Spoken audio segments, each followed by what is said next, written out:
여러분을 다 축복합니다. 불편함을 무릅써야만 가능한 시간이지만 그렇게 사모하고 또 흠모하는 만큼 하나님의 큰 복이 있을 줄로 믿습니다. 오늘 성경은 우리가 익히 잘 알고 있는 내용입니다마는 왜 오늘 본문을 25절에서 끝나지 않고 적어도 그 뒤에 큰 지진이 나고 옥토가 움직이고 문이 곧다 열리고 모든 사람의 맨 것이 다 벗어지고 또 이런 얘기를 안 하고 왜 25절까지 본문을 택했는가라고 하는 생각이 들 수 있는데 그것은 의도적인 이유가 있습니다. 왜냐하면 그 다음에 이어지는 큰 지진이 나서 옥토가 움직이고 문이 곧다 열리며 모든 사람의 맨 것이 다 벗어진지라, 이것이 바울과 실라가 궁극적으로 원했던 일은 아니었어요. 이게 무슨 말이냐면 찬송하고 기도할 때 이제 배경을 따진다면 왜 이게 빌립보에 가게 됐느냐, 그것은 하나님께서 전도여행 2차 전도여행을 떠나려고 1차 전도여행에 동행했던 바나바와 함께 계획을 세웠는데 서로 누구를 데리고 가느냐, 마가 요한을 데리고 가자고 하는 바나바와 달리 바울은 결코 이런 일을 기뻐하지 않아요. 일전에 사역을 하다가 중도에 포기하고 돌아갔던 마가 요한에 관해서 2차 전도 여행에는 동행할 수 없다고 바울은 단호하게 그를 거절하게 돼요. 그런데 바나바는 동행하자고 하는 얘기에 의견 충돌이 아주 심하게 일어나게 됐습니다. 그래서 그들이 심히 다퉜다고 하는 것은 오늘 본문 이전에 15장에 보면 36절부터 며칠 후에 바울이 바나바더로 말하되 우리가 주의 말씀을 전한 각성으로 다시 가서 제자들이 어떠한가 방문하자. 이미 말씀을 전했는데 오직 믿음으로만 구원을 받는다고 전했던 일이 유대인들은 그래도 할례를 받아야 된다고 얘기하므로 오직 믿음으로만 구원을 받는다고 하는 증거된 복음에 관해서 사람들이 갈등을 일으키고, 그래서 가는 곳곳마다 여러분 결코 그런 일에 흔들리지 마세요. 여러분들은 오직 예수님을 믿음으로 구원을 받는다는 복음에 대한 확고한 그들에게 신앙을 심어주기 위해서 다시 방문하자고 제안한 겁니다. 바나바는 마가라 하는 요한도 데리고 가고자 했고 바울은 밤빌리아에서 자기들을 떠나 함께 일하러 가지 아니한 그를 데리고 갈 수 없다고 거절을 해요. 그래서 성경의 39절에 보면 서로 심히 다투어요. 더럽게 싸웠어요. 아주 심하게 다퉜다고요. 그래서 서로가 헤어지게 돼요. 피차 갈라서니 바나바는 마가를 데리고 배 타고 구브로로 가고 바울은 실라를 택한 후에 형제들에게 주의 은혜의 부탁함을 받고 떠나 수리아와 길리기아로 다니며 교회들을 견고하게 합니다. 그래서 두 사람은 서로 갈라지게 되고 바울은 실라와 함께 발걸음을 옮기는 중에 하나님이 배 타고 유럽 쪽으로 건너가라고 하는 자꾸 마음에 감동을 주지만 본래 계획한 계획이 있으니까 자꾸만 자신들이 생각했던 대로 뜻한 바대로 움직이는 일에 하나님께서 강권하여 드디어 가게 된 것이 여기 빌립보에 가게 됐던 겁니다. 그리고 하나님이 인도하셨다는 사실이 확실히 확증되는 것처럼 루디아가 변화되어져서 부유했던 한 여인이 그를 집으로 모셔서 회집 장소가 되기도 하고 마음껏 복음을 증거하는 일에 곁에서 큰 힘을 보태게 됩니다. 귀신 들린 한 여종을 치료하게 된 내용이 오늘 본문 이전에 있게 되는데 귀신이 떠나가게 되지요. 그래서 귀신으로 인하여 사람들에게 점을 기가 막히게 맞춰 그 주인으로 하여금 적지 않은 부수입을 올리게 했던 한 여인이 바울이 누군지 큰 소리로 외쳐대는 소리에 이미도 하나님의 사람으로서 결코 그런 일을 외면할 수 없다. 그래서 그가 외치는 소리에 민망히 여기고 마침내 더러운 귀신을 쫓아버리게 됩니다. 한 여인은 오랫동안 시달렸던 귀신으로부터 벗어나게 되지만 그 여인 종을 통해서 짭짤한 부수입을 올리고 있었던 주인으로서는 그 여인이 귀신에 시달려 고통을 겪는 거 관계하지 않고 자기의 소유로 생각하는 노예, 종, 그 신분에 자기의 이득을 위해서라면 뭐든지라도 할 수 있었던 주인이 귀신의 떠나감으로 인해서 들어왔던 돈을 더 이상 소유하지 못하고 손에 쥐지 못하게 되자 마침내 바울과 실라를 고발하게 돼요. 이곳에 와서 헛소리를 짓거리되므로 이렇게 로마의 시민들이 어렵고 힘든 일을 겪고 있다고 외쳐대지요. 유대인이라고 생각했어요. 그러나 실상 이들은 여러분 로마의 시민권을 가지고 있는 사람이라고요. 로마의 시민권을 가지고 있는 사람들은 반드시 정식적인 재판 절차를 밟아야 되고 죄가 정해지지 않는데 옥에 가두거나 매를 치는 건 있을 수 없고, 그래서 만약 로마의 시민권을 가지고 있음에도 불구하고 부당하게 대하게 되면 그들은 큰 곤혹을 치르게 됩니다. 유대인이라고 생각을 했고 그래서 그들을 아주 많은 매로 고통과 어려움 속에 있게 한 다음 그리고 착고에 채워서 그리고 옥에, 깊은 옥에 가둬버린 거예요. 아주 극악무도한 죄를 지은 사람을 다루듯이 말이지요. 지금도 고고학적으로 보면 빌립보에 있는 감옥에 두 기둥이 있고 죄수를 두 기둥에다가 묶어 놓은 다음에 심하게 뒤에서 때렸다고 그래요. 그들이 갖고 있는 채찍은 한 번 여러분 휘두를 때마다 여러분 몸을 파고드는 끝에 쇠 조각이나 또 동물의 뼈를 달기도 했으니까 매를 맞다가도 죽을 수 있다는 겁니다. 여러분 매를 칠 때는 견딜 수 없는 고통을 느끼게 할 목적이었고 그렇게 무수히 때린 다음에 옆에 바닥에 구멍을 파서 그것은 소금을 담아놨다가 그 소금을 상처 위에 뿌린다는 거예요. 여러분 견딜 수 없는 매질을 당하고 고통 가운데 그 밤을 보내게 되었을 때 여러분 그들이 찬송하고 기도했습니다. 그 찬송은 읊조리는 소리가 아니었고 그 찬송은 모든 죄수들이 선명하게 들을 수 있는 찬송이었고 기도 역시 그랬습니다. 그러고 나서 갑작스럽게 하나님이 그 옥토를 움직였고 착고는 끌어졌고 그리고 그 쇠문들이 감옥문이 다 열리게 돼요. 이것은 그들이 갇혔던 문만 열린 게 아니고 모든 문이 다 열렸습니다. 희한하지요? 흔들어대는 주님의 손에 의해서 그렇게 심하게 요동치고 흔들리는 건 다 두려움 속에 다 느낄 수 있었고 그런데도 그 감옥은 무너지지 않고 옥문만 열려졌으며 착고도 끌려졌으니 기가 막힌 하나님의 역사인 것은 사실입니다. 문제는 여러분 착고가 끌려졌으면 그 다음엔 어떡할까요? 도망가야 될 것 같지 않아요? 옥문이 열렸으면 다 도망가야 될 것 같지 않아요? 도망가지 않았어요.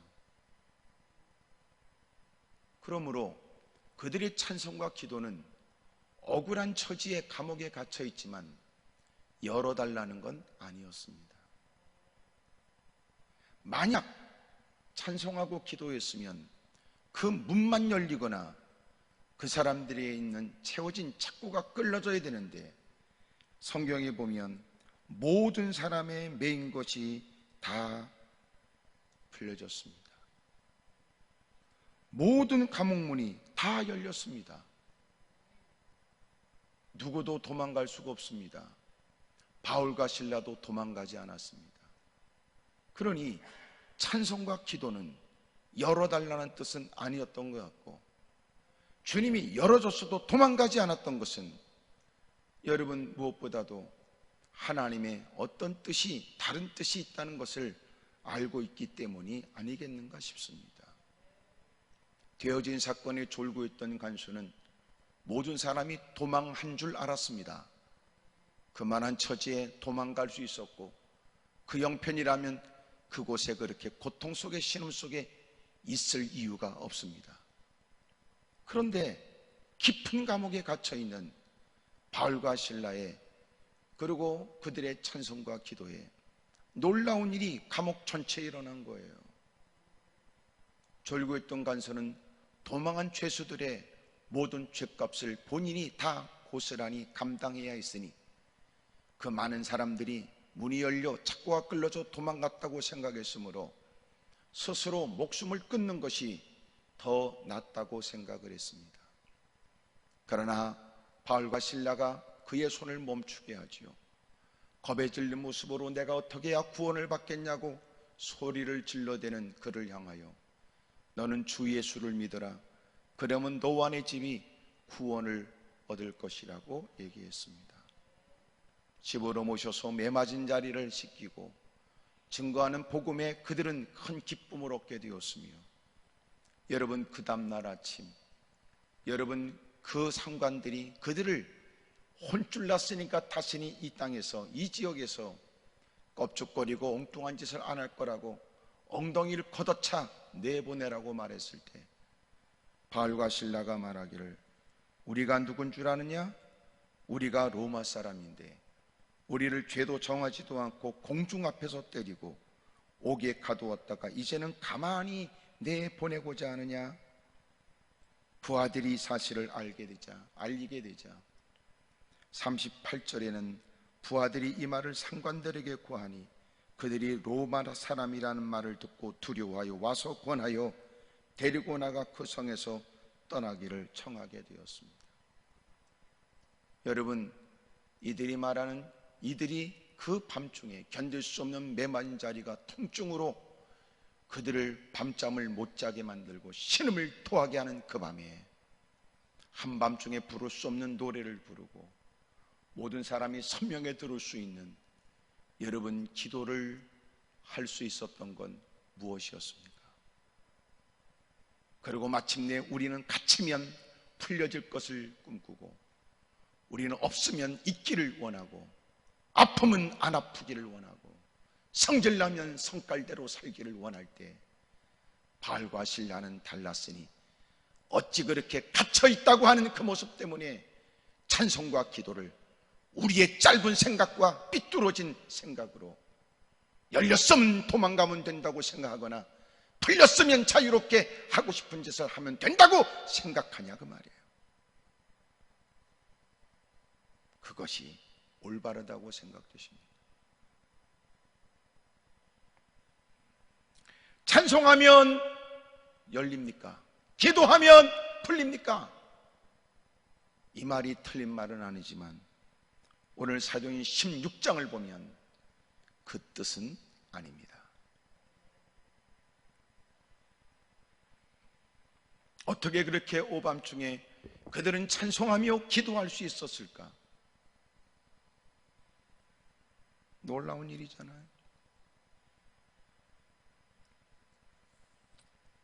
그 이유는 그가 이미도 목격한 예수 믿는 사람들을 고통을 가하고 어려움을 가했던 그 사울이 예수 믿는 사람이라면 어느 곳에 와서 가서라도 잡아오기를 원했는데 그는 다메섹 도상에서 거꾸로지고 그리고 이제는 주를 위해 자기의 목숨을 걸기로 하죠. 그는 스데반이 죽는 것은 마땅하다고 말했던 사람으로 예수님을 믿는 사람은 예수님을 십자가에 못 박아야 했던 것처럼 따르는 모든 사람들 역시 그렇게 죽여 마땅하다고 생각했던 사람입니다. 이 말은 다른 말로 말하면 만약 내가 예수 믿기로 결심했다면 자신도 목숨을 내놓고 신앙생활해야 된다는 걸 잘 알고 있단 말이에요.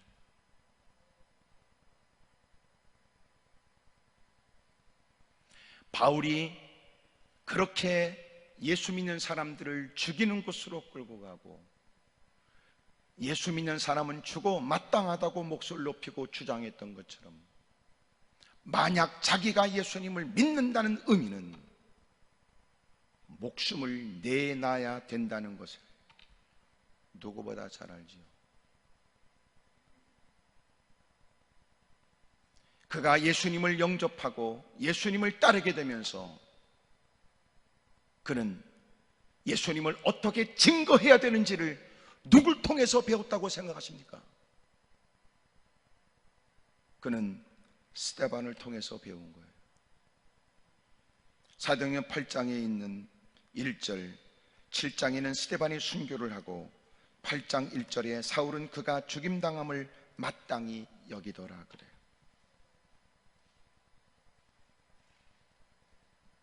여러분, 예수님을 믿는다라고 하는 것은 목숨 거는 일이라는 걸 누구보다 잘 알았고 스데반을 통해서 배운 거예요. 다시 말하면 예수님을 따른다는 것이 스데반을 통해서 어떤 것인가를 배우게 됐던, 알고 있는, 경험했던 사울은 이제는 예수님을 믿어. 여러분, 사울과 바울은 여러분 이름이 바뀐 게 아니라 사울은 히브리식 이름이고 바울은 로마식 이름이었습니다.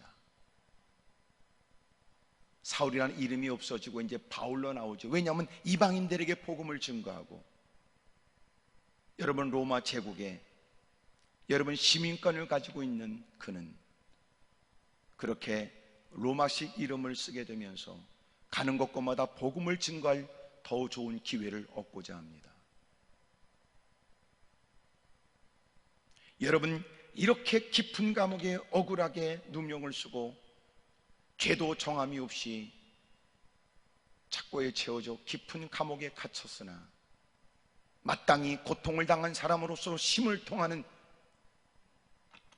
괴로운 밤을 보내야 되고 억울하게 들어갔으니 억울함을 호소하며 악을 써대는 그 밤을 보내야 될 사람,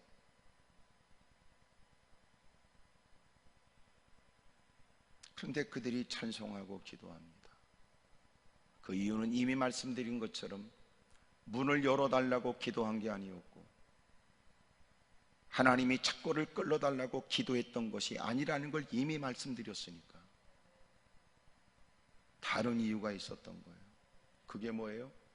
이미도 그에게 모델처럼 그에게 이미도 예수 믿는다는 것이 어떤 의미인가를 분명하게 보여줬던 스데반의 순교의 장면을 또렷하게 기억하고 있기 때문에 그렇습니다. 신앙생활하면서 시험이 다가오면 여러분 하나님께서 시험의 문제를 해결해 주거나 이제는 하나님이 인도하여 어려움이 없어야 되거나 고난을 만나면 하나님이 내 편이라는 사실을 확실히 증명하여 고난과 고통 속에 있게 하지 않으실 하나님이 아니라 이미도 그는 스데반을 통해서 배웠단 말이에요. 주님을 따른다는 것은 혹독한 시련과 고난 가운데 돌에 맞아 죽는 일이라는 것.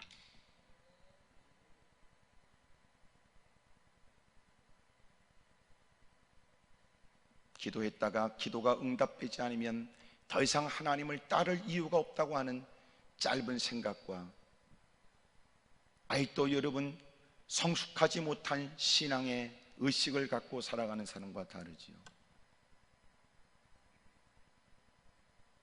엎드려 기도하면 하나님이 내가 원하는 대로 이루어져야 되고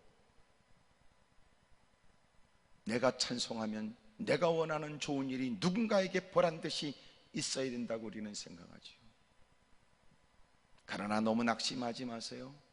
하나님은 기도의 응답도 하고 놀라운 기적과 이적도 보여주지만 그러나 그 모든 것이 하나님의 뜻 안에서 이루어진다는 사실을 모르지 않는다면 때로는 하나님은 또 새로운 뜻을 위하여 잠시 우리를 고난 가운데도 있게 하지요. 만약 당신이 어렵다 하여 좌절하고 낙망하고 절망하게 되면 그것은 하나님의 능력에 대한 문제가 아니라 당신의 더 성숙되지 못한 신앙의 문제가 있는 겁니다.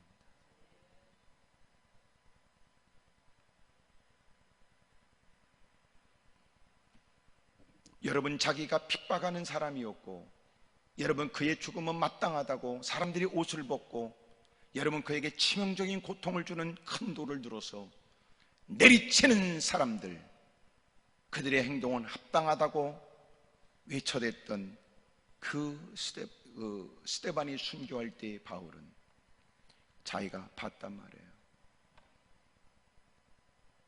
복음을 증거하는 일, 예수님은 그리스도라고 외쳐대는 일, 예수님만이 유일한 구세주가 된다는 사실을 증거하는 일이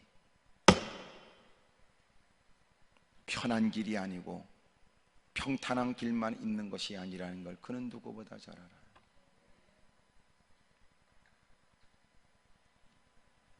어떻게 이렇게 한밤중에 노래가 가능했을까요? 그것은 이미 그에게 본을 보여준, 여러분, 아름다운 신앙의 사람들이 있었기 때문에 그렇습니다. 신실된 신앙의 사람, 신실된 믿음의 사람들. 왜 여러분 우리는 신앙생활에 갈등과 어려움을 갖게 될까요? 그것은 이미도 우리 앞선 신앙의 사람들에게 영향을 받은 그 어떤 것이 있기 때문에 그렇습니다. 누군가 나보다 먼저 교회를 출입하여 신앙생활하는 것은, 믿음으로 산다는 것은 무엇인지, 말씀대로 산다는 것이 무엇인지,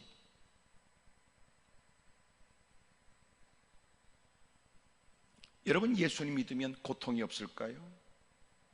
신앙생활을 열심히 하면 시련이 없을까요? 여러분 그렇게 생각하거나 그렇게 말하는 신앙이 문제가 된단 말이에요. 그러므로 누군가는 신앙생활하다가 생각지 못한 어려움을 만나면 하나님은 나를 사랑하지 않는다고 생각합니다. 하나님은 내 기도를 외면한다고 생각하죠. 하나님이 살아계시고 하나님은 기도에 응답해도 하나님은 나를 외면한다고 생각해요. 여러분, 예수 믿는 사람을 핍박했던 만큼 예수님을 믿는 걸 얼마나 혹독한 고통이 따르는지를 본때를 보여주겠다고 거들먹거렸던 사람들, 그러나 그들과 그 힘으로 맞설 수 있는 능력은 없어 고통과 어려움을 겪고 있고, 그 힘이 있다 할지라도 결코 여러분 고통과 어려움을 겪는 사람들, 그러면서도 정작 얼굴은 밝고 그리고 흔들림 없는 견고한 믿음을 가지고 있는 사람,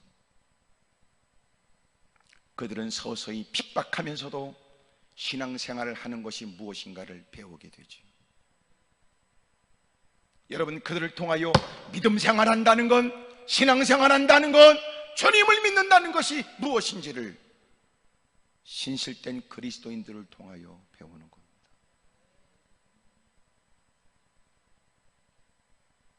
바울은, 신라는 그 고통 가운데도 찬송하고 기도해요. 여러분, 그것은 어디로부터 나와요?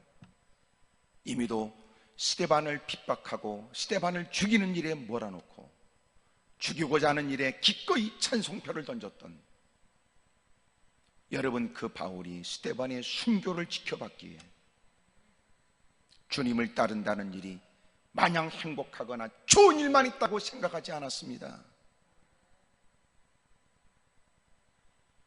그 당시 여러분, 돌을 들어서 쳐 죽인다는 말이 무슨 말인 줄 아세요? 옛날에는 동네에 거지들이 오면 철없는 아이들이 돌을 들고 그러고 가라고 말이야. 근데 여러분, 돌을 들어서 스데반을 죽인 것은 뭐냐면, 돌을 던질 때는 가라는 뜻이 아니고 죽으라는 거였어요. 조그만 돌을 짚는 게 아니고 죽으라고 던지는 돌에 맞아서 죽을 만한 돌을 던진 겁니다.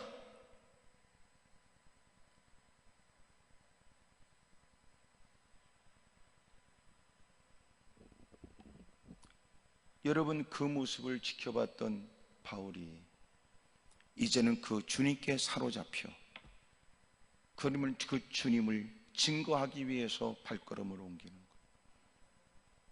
그 밤에 찬송하고 그 밤에 기도했던 건 짧은 본문에 고난을 만났으니까 고난을 면하고자 할 것이라고 생각하고 힘드니까 힘든 일을 벗어나고자 하는 뜻이라고 우리는 생각하지만 아닙니다.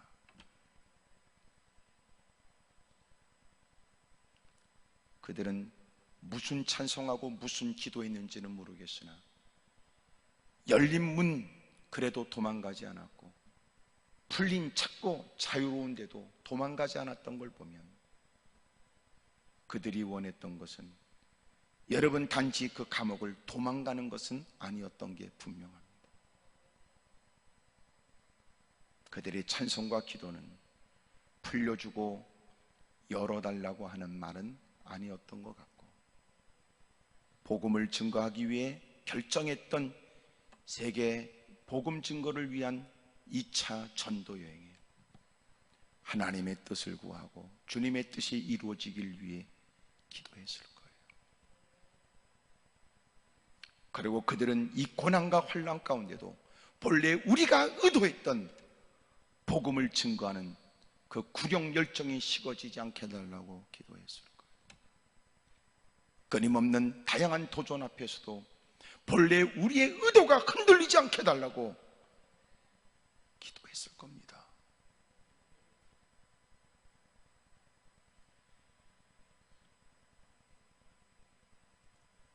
그러므로 그가 이렇게 고난과 고통을 당하면서도 찬송하고 기도했던 것은 이미도 그에게 본을 보였던 여러분 신앙의 사람이 있었기 때문에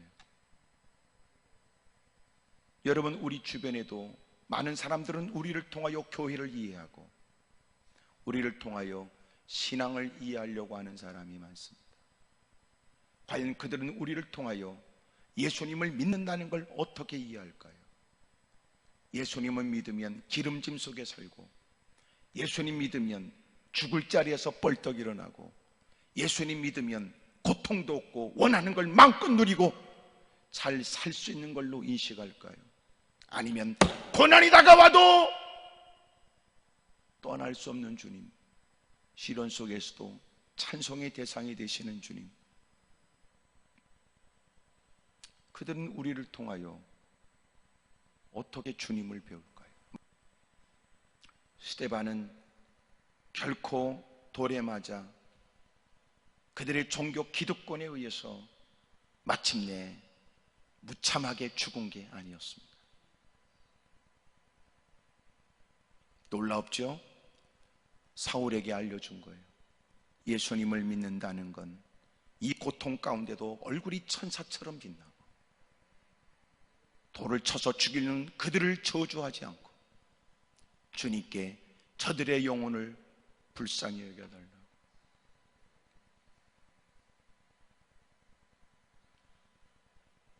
그러는 중에 그가 다메섹 도상에서 부활하신 주님을 만났던 것.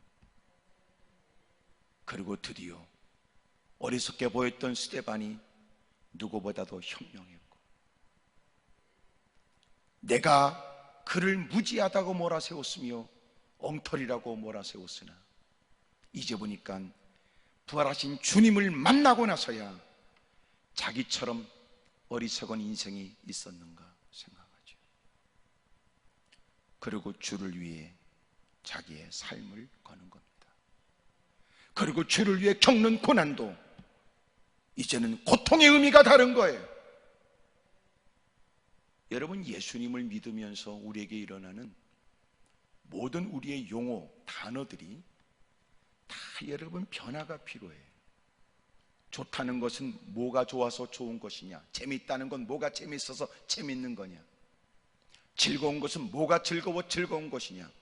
세상의 쾌락과 향락의 끼리끼리로 끼끌거리고 살아가는 것이 재밌다고 말하지만 돌이켜보면 헛된 일이었고 부끄럽기 짝이 없는 지난날의 일들. 그렇다면 오늘 당신은 예수님 안에서 당신은 재밌는 것이 뭘 재밌다고 말하냐, 뭘 즐겁다고 말하냐. 당신이 행복하거나 좋다라고 하는 건 무엇이 기준이며 무엇 때문이냐. 내 기도하는 그 시간, 그때가 가장 즐겁다고 당신은 말할 수 있는 거예요. 하나님 말씀이 굴송이처럼 달다고 말할 수 있는 거예요. 무사람들의 따가운 시선을 받고 함부로 내뱉는 상처 주려고 하는 그들의 얘기를 들으면서도 복음 증거하는 일이 그렇게 즐거운 건가? 아직도 예수님 안에 들어와도 우리가 말하는 다양한 많은 형용사들, 여러분 당신은 어떤 의미로 바뀌었습니까? 행복하다는 것이 무엇입니까? 즐겁다는 건 무엇입니까? 너무너무 좋다는 건 뭐 때문에 그렇게 탄성을 자아냅니까? 성령 안에서 희락은 없고 여전히 세상의 과거의 쾌락에만 마음을 두고 있는 사람, 때로는 삶이 진부합니까? 신앙생활에 흥미가 없습니까? 예배는 다 그런 예배가 다 그런 예배지 그러고 앉았습니까? 그 설교는 다 그런 설교야. 의미 부여가 없는 진지함을 상실한 예배를 반복해 드리는 엉터리 가짜.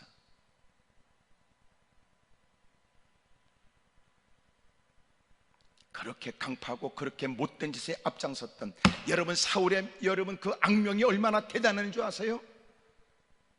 그 사람으로 인해서 예루살렘은 살아오는 판을 걷듯이 모든 사람이 위협과 살기가 등등한 그들 불의의 사람들 때문에 어려움을 겪었고, 마침내 사울이 예수님을 믿게 되어져 거꾸로졌을 때는 교회는 또 한층 더 부흥의 역사가 일어나게 돼요.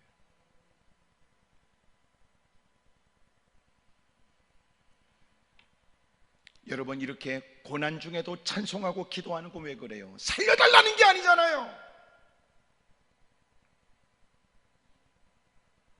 착고를 끌어달라는 거 아닙니다.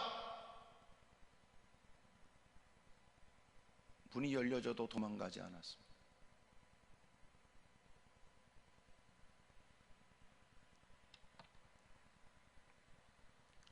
그냥 그곳에 있었습니다. 오히려 나 살고 볼 일이라고 벗어날 수 있을 때 모든 죄수가 도망한 줄 알고 스스로 자결하려고 하는 칼을 든 간수의 손을 멈추게 합니다. 여러분, 어떻게 그는 그렇게 한밤중에 찬송이 가능하고 기도가 가능했을까? 이미도 그에게 깊이 각인시켜준 스데반의 모습 때문에 그렇습니다. 오늘 주변의 많은 사람들은 우리를 보면서 교회를 이해하려고 합니다. 우리를 보면서 그만큼 교회에 출입한 사람들, 남달리 장로, 권사, 집사라고 불려지는 사람들에 관해서 이해하려고 합니다. 그리고 이제는 세상은 교회를 다 파악한 듯합니다.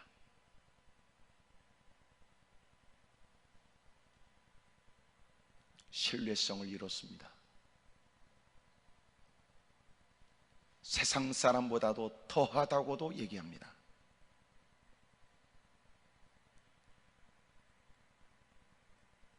더 놀라운 사실은 이미 그런 지탄 속에 있다는 사실을 모르지 않는 교인들조차 부끄러움을 느끼지도 않습니다. 어떻게 보면 지금 이 시대에 우리가 좀 더 살펴봐야 할 것은 바이러스나 이 전염병 때문에 과거의 역사 속에서 일어났던 일들을 사람들은 되짚어 보려고 하지만 중요한 건 우리는 마스크 한 장에 갈등하고 있는 현실에 지난날 카타콤에서의 목숨을 걸고 골로새움에서 여러분 그렇게 비참하게 마지막을 보냈고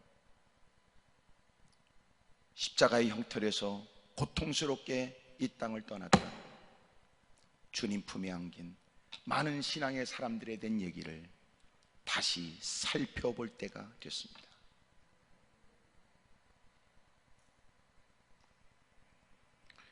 고난 중에도 부르는 찬송이 저와 여러분에게도 있기를 바랍니다.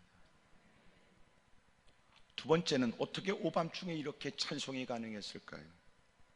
그것은 하나님의 명령 때문에 그렇습니다.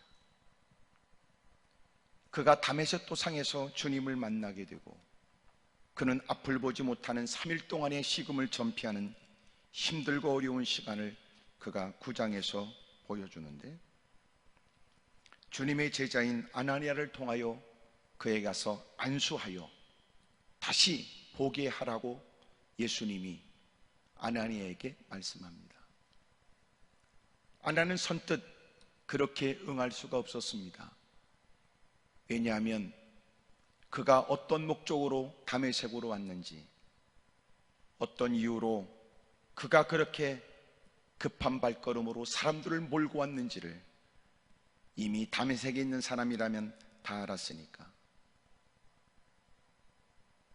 근데 예수님은 다른 말씀을 하셨어요. 주님께서 사도행전 9장 14절에 여기서도 주의 이름을 부르는 모든 사람을 결박할 권한을 대제사장들에게서 받았습니다. 주님께서 이르시되 가라, 이 사람은 내 이름을 이방인과 임금들과 이스라엘 자손들에게 전하기 위하여 택한 나의 그릇이라. 16절 그가 내 이름을 위하여 얼마나 고난을 받아야 할 것을 내가 그에게 보이리라.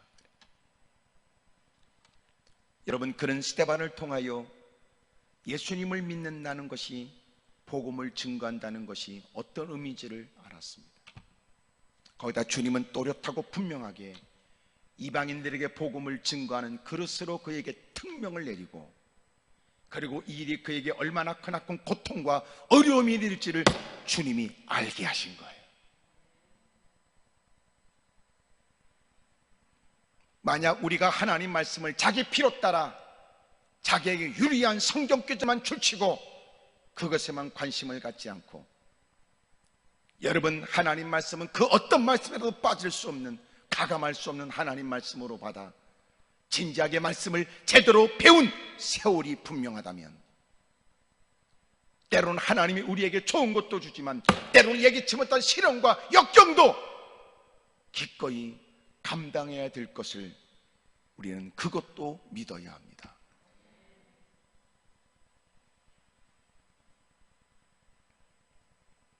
때로는 주님은 남다른 사역을 우리에게 요구하기도 하죠.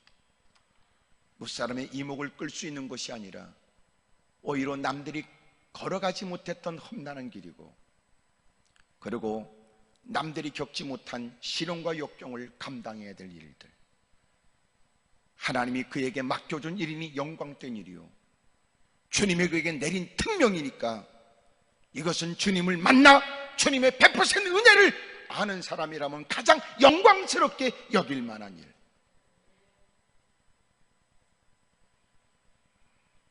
그래서 그는 가는 곳마다 환영하는 인파가 없다는 것에 낭망하지 않고 주의 뜻을 받들어 행하는 일에 예기치 못한 일이 다가온다 할지라도 기꺼이 그것 때문에 본래 의도했던, 가려고 했던 그 발걸음을 멈추거나 되돌아설 생각은 없습니다. 한밤중에 부르는 그의 찬송은 하나님이 그에게 각별하게 만나 주셨고 그에게 맡겨주신 사명에 있습니다. 왜 인생들이 여러분 방황하는 줄 아세요? 목표가 없으니까요. 이런저런 호객행위에 발걸음을 멈추고 이런저런 유혹에, 이런저런 눈요깃거리에 하루도 이틀이도 이틀도 한 달도 그 세월 흘러가는 줄도 모르고 세월을 낭비하는 그런 부끄러운 인생을 살지 않습니다. 만약 당신이 사명을 받은 게 사실이라면 그는 하나님이 그에게 맡겨준 사명이 있습니다. 예수님이 그에게 분부하신 일이 있습니다. 그러므로 자주장사 루디아 부유했던 한 여인을 만나 주님이 그의 마음을 열어 복음을 받아들이게 하는 놀라운 일은 분명 그에게 큰 격려도 위로도 됐겠죠. 귀신이 떠나가는 일들, 사역 속의 성과라고도 생각할 수 있었습니다. 그러나 그것 때문에 깊은 감옥에 갇혀 모진 고통과 어려움을 겪는 일은 어떻게 이해됩니까? 그런 의미도 이런 일은 예상했다는 듯 네가 가서 이방인들에게 복음을 증거하되 얼마나 고난과 시련이 있을 것을 주님이 이미도 사명을 맡기시면서 일러주신 말씀이 있으니 이미도 스데반을 통하여 경험한 바요. 그의 인생이 바뀌는 놀라운 충격적 만남을 통하여 깨닫게 하신 주님의 그 말씀과 사명을 따라 그는 이 일이 돌아서야 될 일로 여긴 게 아니라 오히려 그 일을 통해서 주님이 이루실 일들을 이루시기를, 여전히 그 고난 중에도 주님은 찬송을 받으실 분으로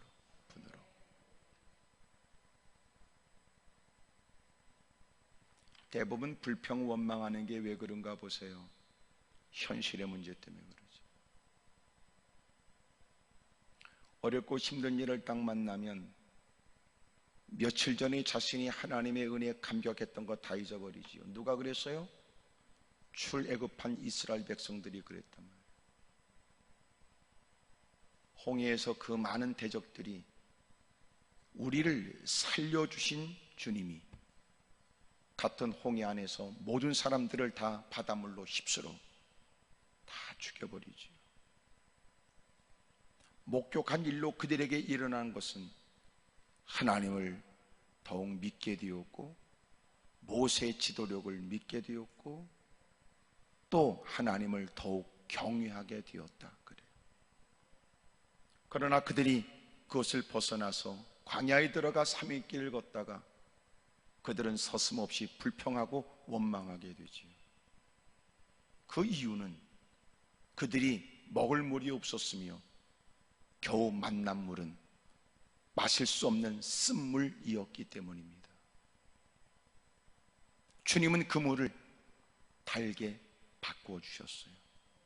엎드려 기도하는 모세에게 해야 될 일이 무엇인가를 깨닫게 하셨으니 나뭇가지를 던짐으로 희한하고 놀라운 일이 벌어졌던 겁니다. 사랑하는 여러분, 오늘 주님께서 그렇게 놀라운 이적과 기적을 우리에게 보여주기도 하지만 여러분, 놀라운 건 사람들이 얼마나 간사한가를 가르쳐 주잖아요. 오늘 고난 때문에 불평도 하고 원망도 합니다. 그리고 잠시 후에 일어날 일들은 생각 안 하고 당장 만난 문제를 면하기만을 원해요. 당장 겪고 있는 문제가 해결됐으면 좋겠다는 마음만 있습니다. 그 고난이 내게 주는 유익에 관해서도 깊이 생각하지 못하지. 주님의 뜻이 무엇일까? 생각도 하지 않습니다. 사람이 짐승과 구분되는 건 깨달을 수 있기 때문인데 짐승과 다를 바 뭐 있어요? 배고프면 딜이 퍼먹어야 되고 피곤하면 자빠져 자고 보고 싶을 땐 다 보다가 하기 싫으면 때려쳐버리니 그게 이름은 인간이겠어요? 하나님을 모르지 않는 사람이라면 피곤을 무릅쓰고 시험에 들지 않도록 깨어있어 기도하라고 그럴 때는 기도도 해야 돼요. 때로는 위험을 감수하면서라도 맡겨준 사명 감당하겠다고 더위와 싸워가며 추위를 두려워하지 않고 핍박과 고난이 예상되지만 그래도 여러분 전진해가는 모습도 우리에겐 필요하죠. 피곤함이 엄습할지만 졸린 눈 비벼가면서라도 사력을 다하고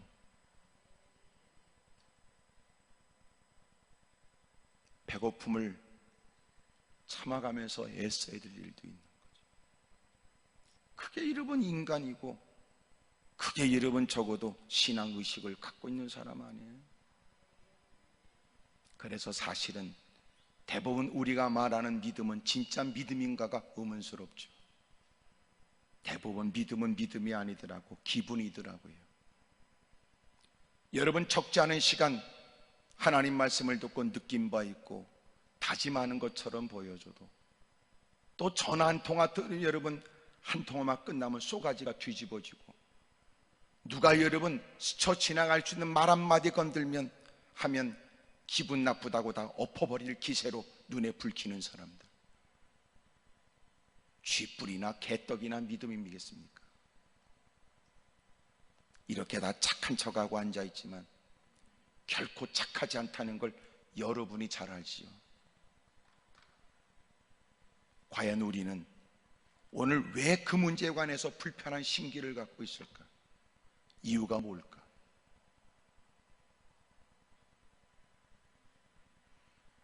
사도행전 16장을 저도 여러분이 익숙한 것처럼 적어도 기도원에서 설교하기에는 멋진 내용 아닙니까?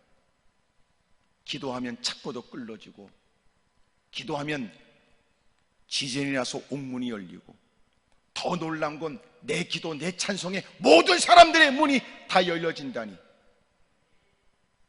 그렇게 자기의 편리 따라, 형편 따라 해석하면 신날 일 아닙니까? 아닙니다.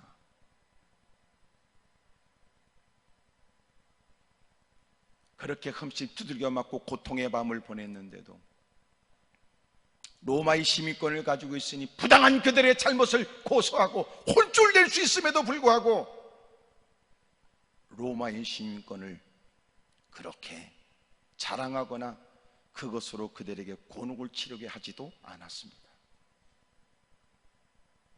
로마의 시민권은 복음을 증거하는 일에 필요할 수 있지만 자신이 로마의 시민권을 가지고 있다는 것을 거들먹거리기 위해 이렇게 전도 여행을 떠난 건 아닙니다. 편하게 여러분 5성급 호텔에 가서 편하게 세월을 보내고 노닥거리며 여행을 하되 전도 여행이라고 명분을 삼았던 게 아닙니다. 스데반을 기억한 그는, 각인된 그는 주님이 그에게 일생에 잊을 수 없는 충격적 변화를 베풀어 주시고 그에게 알게 하시고 명하신 일들을 자신이 행하고 있다는 걸 잊은 적이 없습니다.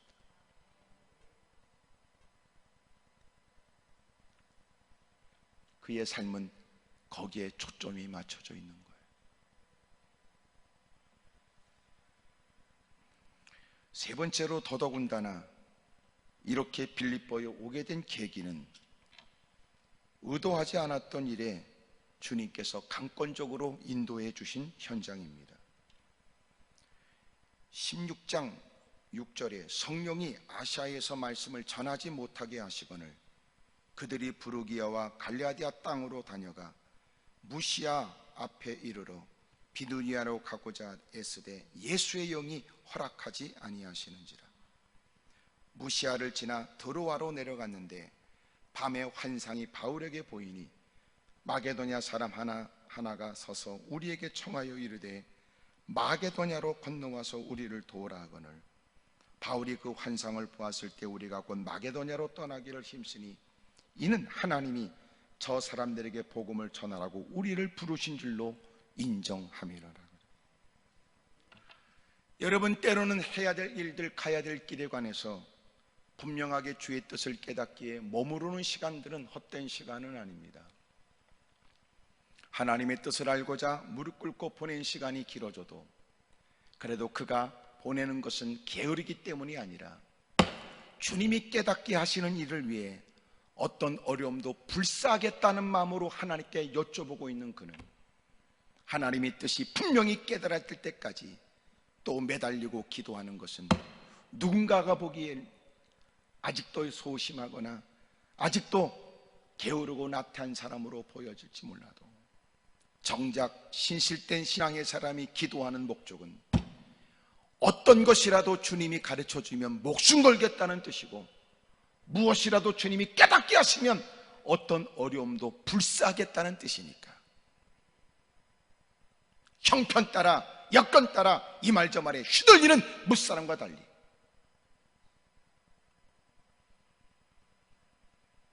본래 계획된 대로 추진하는 중에 성령이 막았고 예수의 영이 막았고 환상을 통해서 또 가르쳐 주시는 바, 배를 타고 마침내 빌립보로 가라고 하는 주의 뜻으로 깨닫게 되자 지체함이 없이 마침내 11절에 우리가 드로아에서 배로 떠나 사모드라게로 직행하여 이튿날 네아폴리로 가고 거기서 마게도냐의 첫 성인 여러분 빌립보에 이르게 되었습니다.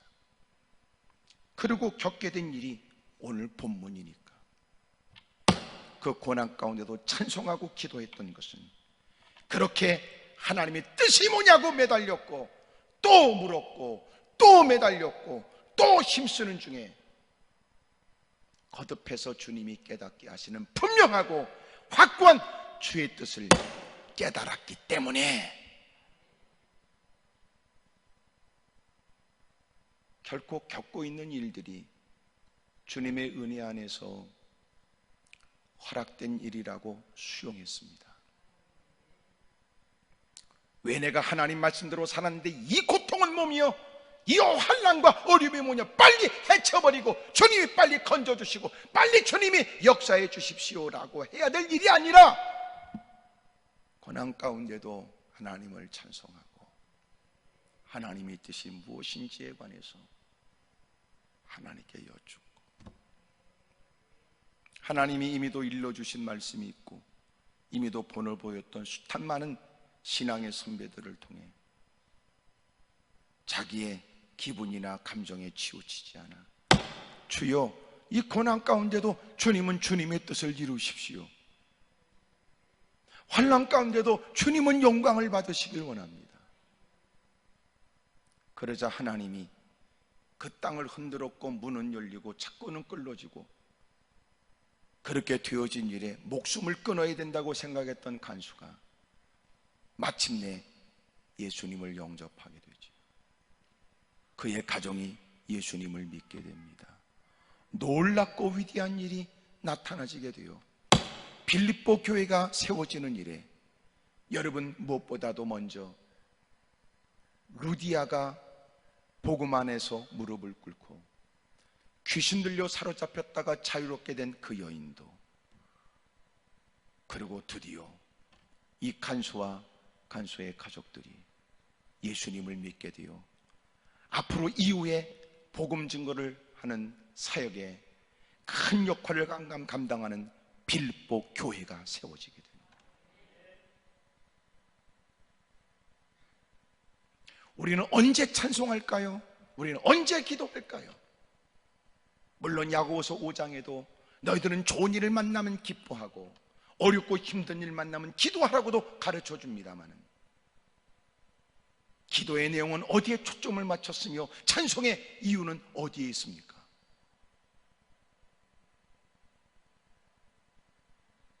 설령 우리가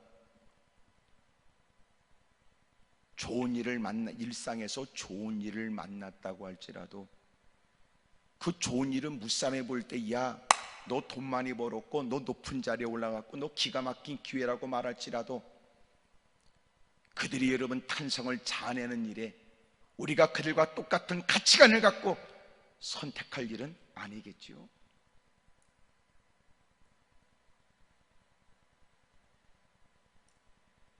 오늘 한밤중에 부르는 노래, 오늘 그런 생각이 들어요.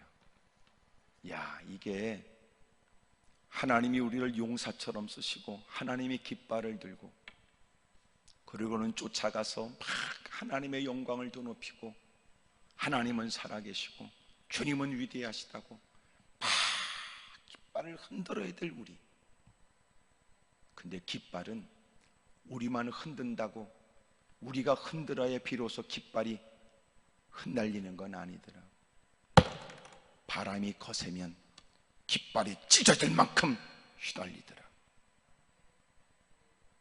그런데도 주님이 우리에게 영광된 일을 주어 우리 손에 그 깃발을 들고 우리가 흔들 수 있는 영광의 기회를 주는 거예요. 거센 바람 앞에 깃발이 흩날린다.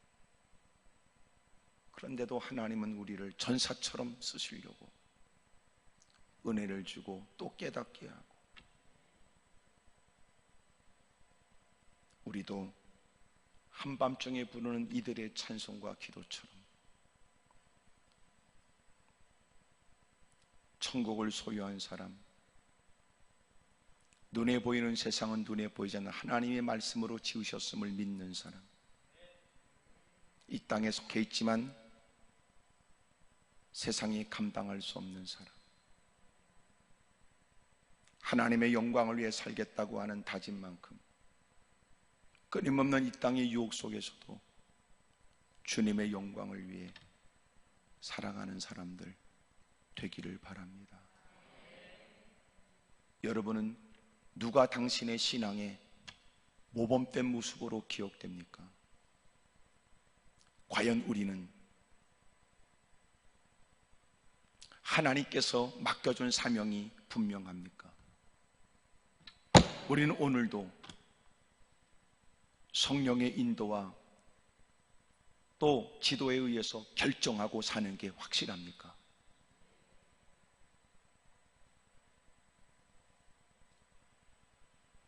그러다가 겪게 되는 문제 앞에 이들은 그 하나님께 찬송하고 그 하나님의 뜻을 묻고 맡깁니다.